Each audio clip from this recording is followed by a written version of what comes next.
ভবানী ভবনে অভিষেক বন্দ্যোপাধ্যায় তিনি কিন্তু পৌঁছে গিয়েছেন বেলা 12টা বাজার কিছুক্ষণ আগে। জিজ্ঞাসাবাদ তার চলছে। অন্যদিকে দুপুর 3:30টায় পৌঁছেছেন ভবানী ভবনে তৃণমূল বিধায়ক কুণাল ঘোষ।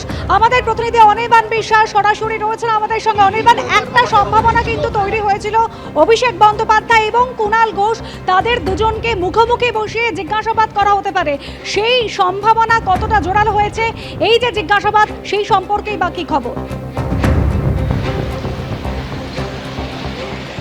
দেখো, তোমাকে প্রথমে জানিয়ে রাখি যে সম্ভাবনা অবশ্যই রয়েছে, কারণ কুণাল ঘোষ 3:30টার পর তিনি কিন্তু ঢোকেন ভবানী ভবনে এবং তিনি কিন্তু সেখানে তার যে প্রশ্নোত্তর পর্ব রয়েছে সিআইডির সম্মুখীন হয়ে সেই প্রশ্নোত্তর পর্ব কিন্তু ইতিমধ্যে শুরু হয়ে গিয়েছে। অন্যদিকে যদি দেখা যায় যে অভিষেক বন্দ্যোপাধ্যায় 12:15 নাগাদ কিন্তু তিনি পৌঁছেছিলেন ভবানী ভবনে এবং প্রায় 5 ঘন্টা কিন্তু তিনি সেখানেই রয়েছেন।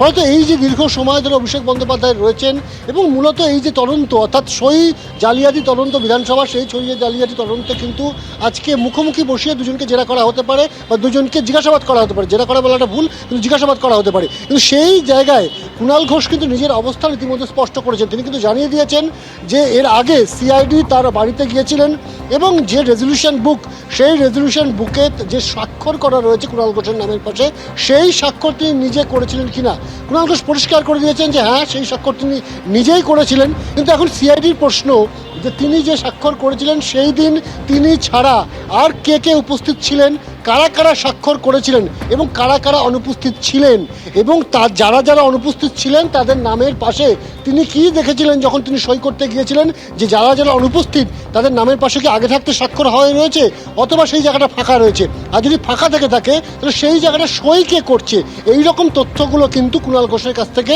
জানতে চাইবেন সিআইডির যারা তদন্তকারী রয়েছেন তারা।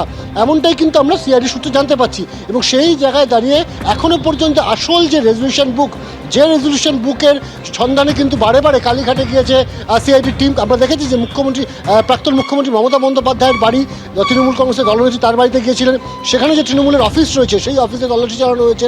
কিন্তু এখনও পর্যন্ত সেই আসল রেজলিউশন বুক সেটা কিন্তু হাতে পায়নি সিআইডি। এবং সেই আসল রেজলিউশন বুক কোথায় গেল সেই প্রশ্নের সম্মুখীন কিন্তু অভিষেক বন্দ্যোপাধ্যায়কে হতে হবে। এটা কিন্তু আমরা সিআইডি সূত্রে জানতে পারছি। স্বাভাবিকভাবে একটা সম্ভাবনা থেকে যায় যে সেদিন যারা যারা বৈঠকে উপস্থিত ছিলেন, দলের কে কে উপস্থিত ছিলেন, কতজন বিধায়ক উপস্থিত ছিলেন, এই বিভিন্ন তথ্যগুলো ক্রস ভেরিফিকেশন করতে পারে সিআইডির তদন্তকারীরা। কেন ক্রস ভেরিফিকেশন করতে পারে? কারণ তারা দেখতে চায় যে অভিষেক বন্দ্যোপাধ্যায় কী উত্তর দিচ্ছে একই প্রশ্নের এবং কুণাল ঘোষ কী উত্তর দিচ্ছে।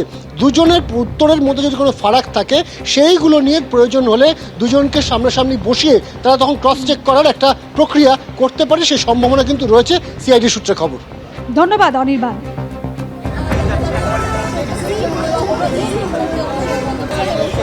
এবিপি আনন্দ, এগিয়ে থাকে, এগিয়ে রাখে।